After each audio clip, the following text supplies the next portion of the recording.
आठवलं का काही? हे आहे ड्रॅगनचं फूल. हे फूल उमललं, उमलल्यानंतर हे सेट झालं. आता याच्यामधून फळ तयार होणार. साधारणतः 1 महिन्यामध्ये तुम्हाला तो रविराज पाहायला भेटेल, जे तुम्ही 6 महिन्यापूर्वी पाहत होता.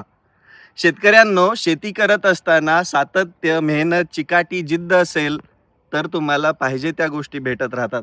आता हे जे झाड आहे, हे जी झाडं आम्ही जगवलेली आहेत, या झाडांना प्रचंड कळ्या आलेल्या आहेत. या प्रमाणामध्ये अशी फुलं फुलायला लागलेत. माझी परिस्थिती बघितली आजपर्यंत येऊन गेलेल्या शेतकऱ्यांना माहिती आहे. सेमिनारला जे 1100-1200 शेतकरी आले, त्याच्यातल्या एकाही शेतकऱ्याने निगेटिव्ह रिप्लाय दिला नाही किंवा निगेटिव्ह सांगितलं नाही शेतीबद्दल. अगदी दुष्काळी पट्ट्यामध्ये ज्यावेळेस तुम्ही माझ्या गावाकडे एंटर करता, त्यावेळेस तुम्हाला वाटेल की यार या या भागामध्ये शेती कशी होऊ शकते. त्या परिस्थितीमध्ये मी या बागा फुलवल्यात.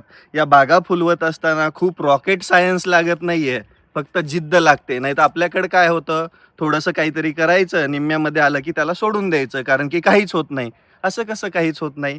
तुम्ही ज्यावेळेस मेहनत करायचं बंद करता किंवा एखादी गोष्ट निम्म्यामध्ये सोडता, तर ते अपयश नसतं, तर तिथं तुम्ही कमी पडलेला असतात.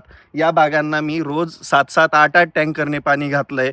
या बागांना विकत पाणी घेऊन घातलंय आणि पाणी घातल्यानंतर तुम्हाला तो रविराज बघायला भेटणार आहे, जो ड्रॅगन फ्रूट खातो आणि अख्ख्या भारतामध्ये ड्रॅगन फ्रूट पोहोचवलंय. या ड्रॅगनबद्दल लोकांमध्ये आत्मीयता, ओढ निर्माण केली आहे आणि परत एकदा 1 महिन्यामध्ये तेच सुरू होणार आहे.